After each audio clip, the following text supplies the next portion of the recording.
Now, people are saying that the new PS5 update has brought better graphics to PSVR2. They're saying it's fixed the blurriness. Now, in this video, we're going to put that to the ultimate test because we're in Gran Turismo 7. We're at Monza.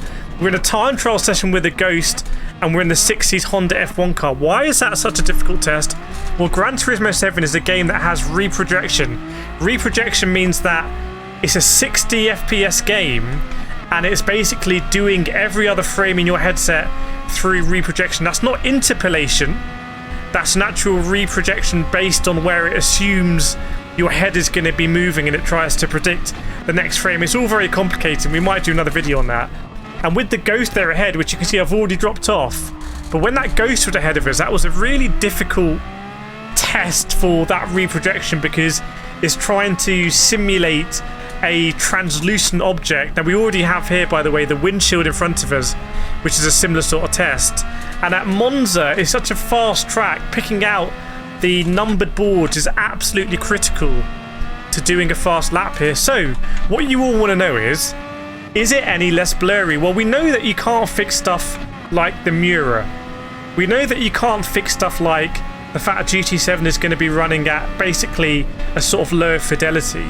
But when you leave that aside, does it feel any less blurry? Well, the one thing I would say, and I don't know if it's because of this time of day, but I am finding it a lot easier to glance across to this mini-map here. I feel like before it was a real struggle to read what's on this mini-map and all this stuff, but I don't know if I've become more acclimatized or if it's just because the time of day or because there's very good contrast behind it because it's sitting outside my cockpit, not inside, say, the cockpit of a GT3 car. But that feels really, really, really clear and easy to see. In terms of everything else, well, I can still see that the racetrack here is very sort of low quality compared to GT7 in 2D mode.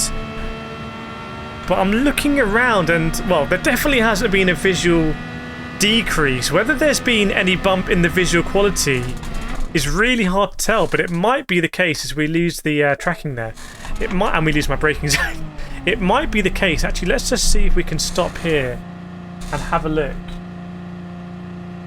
Has the blurring got any less? You know what? I instinctively feel like, and again, I don't know if this is because I've got used to Gran Turismo 7.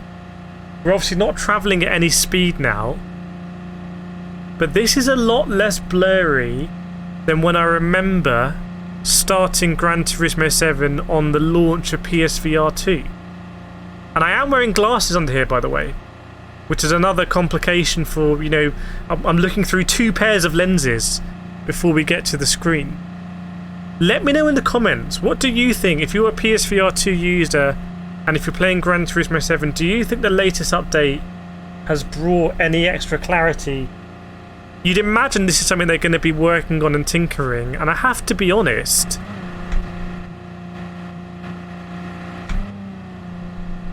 I just feel like this is a bit crisp. It's very hard to tell. You won't be able to tell on the social screen because it's going to look, it's not representative of what I can see in here, but it feels pretty good. I mean, rather than sort of getting to like a blurry point, I just don't know. You know what? I don't want to commit one way or the other. I feel like I can see this mini-map a bit easier now. I don't know if that's because I'm more used to it, my eyes are more used to it, the time of day, the cockpit, whatever.